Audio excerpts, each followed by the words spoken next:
out. All right, there's no way that I could stop you. I'll go ahead and pull it back in. Flex your knee. He has excellent, excellent strength. So today what we're going to do is we're going to be casting for a locking mechanism. He currently is wearing a suction system, having some trouble pulling the suspension sleeve up because of his right hand.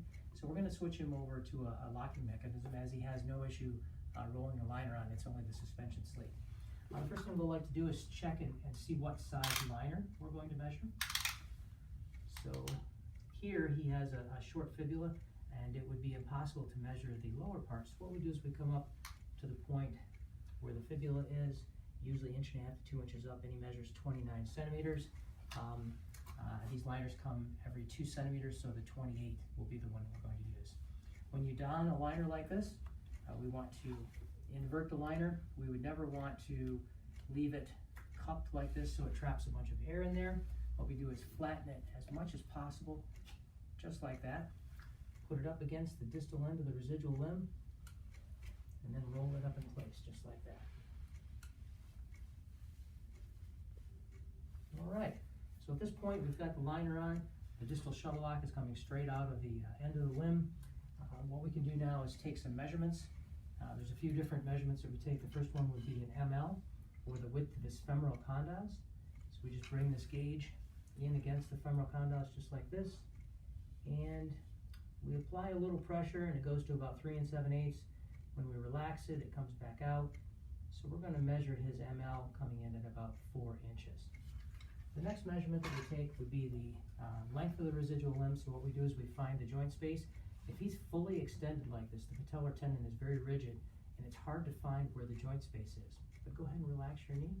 Once he relaxes the knee, the patellar tendon isn't as rigid as more, and when we come over to the lateral aspect, just on the lateral side of the patellar tendon, you can feel the proximal aspect of the tibial condyle, and that represents the patient's joint space.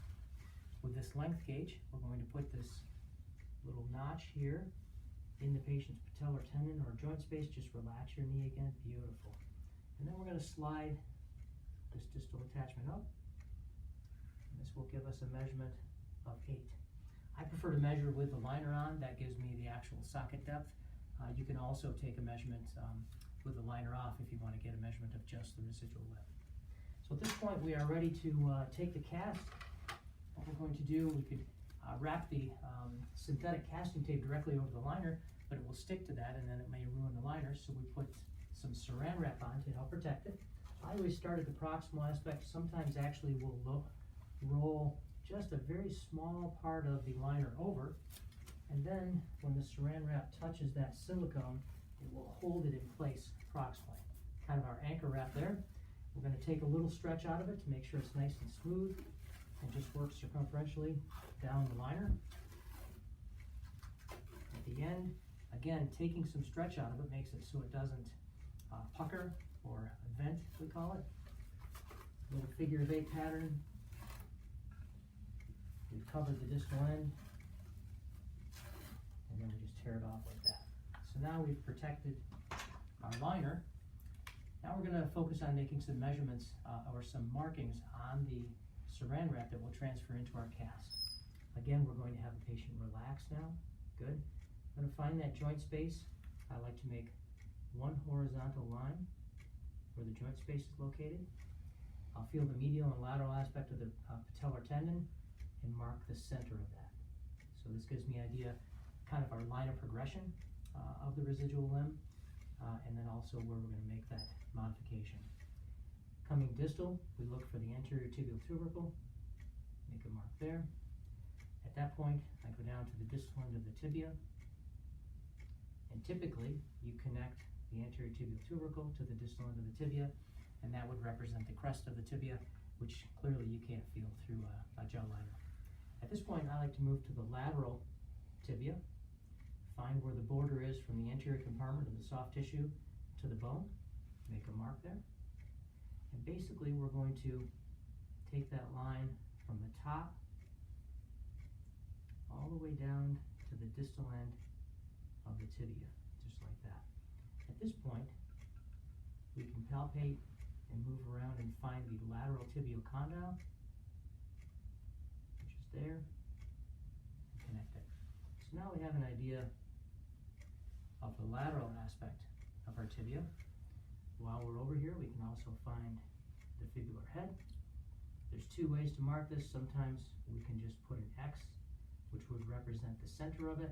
At other times, if you have a unique shape, you can also mark the border of that as well. He has a very prominent fibula as well. So I'm going to come down here, mark the distal end of the fibula. And lastly, we'll come over on the medial aspect and mark the inferior aspect of the tibial condyle and then the medial aspect of where the tibia stops. All right. At times, if we're going to go supracondylar, we can measure the proximal aspect, or measure or mark the proximal aspect of the femoral condyle. Other than that, sometimes you can also mark the patella to give a reference point of where that's located. And now we're ready to wrap our cast. I've selected two different widths, both 3-inch and 4-inch. I like to wrap the narrower of the two at the distal end because it's easier to go around the distal end, and then use the wider one up around the condyles. This type of synthetic casting tape, you can use plaster, you can use fiberglass wrap. I've found that synthetic casting tape works best for transtibials, and maybe the fiberglass or plaster works best for transfemorals, but that's just personal preference. I like to wring most of the moisture out of this wrap, otherwise it takes longer to set off. And then again, we have our patient, while we're going to ask him to raise up, we also want him to relax. Just relax your knee, and perfect, just like that. I like to start with an anchor wrap about the mid-limb, right here. Once it's anchored in place, we come from the posterior and try to gain our distal coverage as quickly as possible. We'll stay higher in the back, come down over the front of the residual limb like this, and now we can move into more of kind of a circumferential wrap. I usually keep somewhat of a figure of an 8 pattern, but we want at least 2, preferably 3 layers. Otherwise, this synthetic casting tape doesn't hold its shape. It doesn't have the structural integrity of maybe a fiberglass. When you're wrapping, we need to keep moving, stay focused, because this synthetic casting tape can set off in a matter of 2 to 3 minutes. And if you take too much time, then what happens is you'll finish wrapping the proximal, and the distal end will already be set off, and you won't be able to create the shape that you're looking for. You can see that part of that synthetic casting tape kind of separated, so I just bring my first layer up, kind of anchor it in place, and then move proximal to establish the upper part. I typically am going to go above the proximal femoral condyles, make sure that the cast is wrapped far enough up. I usually go around 3 times to make sure that the cast has good structure at the top, and then I'll just finish circumferentially around the limb.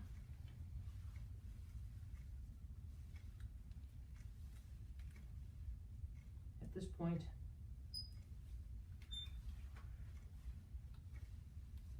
what I'm going to do is start to mold the shape of the casting where I'm putting pressure in the pressure tolerant areas, which would be the anterior compartment and also the medial aspect of the patient's limb, especially the inferior aspect of the tibial condyle, because that's a good area to give the patient some vertical loading. There are some clinicians that will put pressure on the patellar tendon, as it is a pressure tolerant region, and the popliteal region. But when you apply pressure like this, you can actually see the ML of the socket getting wider. And I've found that it's more critical to get an accurate ML for the patient and not necessarily to distort the cast by squeezing here. So most of my focus is placed in the anterior compartment here, and then the medial aspect, creating that shape for our vertical loading. I would never apply pressure on the crest of the tibia or the distal end of the tibia. Actually, by applying pressure with the palm of my hand, it creates a bit of a relief along here. So much of the modification of the mold is going to be done just in the casting procedure. Some clinicians are successful just simply circumferentially wrapping it and letting it set off, but I've found that kind of creating this shape customizes it nicely for the patient. You can see that I'm not just holding my hands in one spot. If I was to do that during this entire process, then my gloves and everything would be stuck there. And when I go to modify the mold, I would have two palm prints exactly in the socket, and that's not very anatomically correct. So I do like to keep my hands moving, applying pressure along the entire area that's going to be pressure towered, and not just in one spot. In the medial aspect, I tend to use my fingers and also the palm of my hand to create that pressure underneath the medial aspect of the tibial condyle. At this point, we just keep moving it around. Is it feeling warm to you now inside? Can you feel the warmth? Yeah. So when it starts getting warm, it means there's a chemical reaction taking place and it's getting ready to set off. I'll keep moving it around or applying pressure until I feel the cast is starting to get rigid, and at that point, just leave it alone until it fully sets.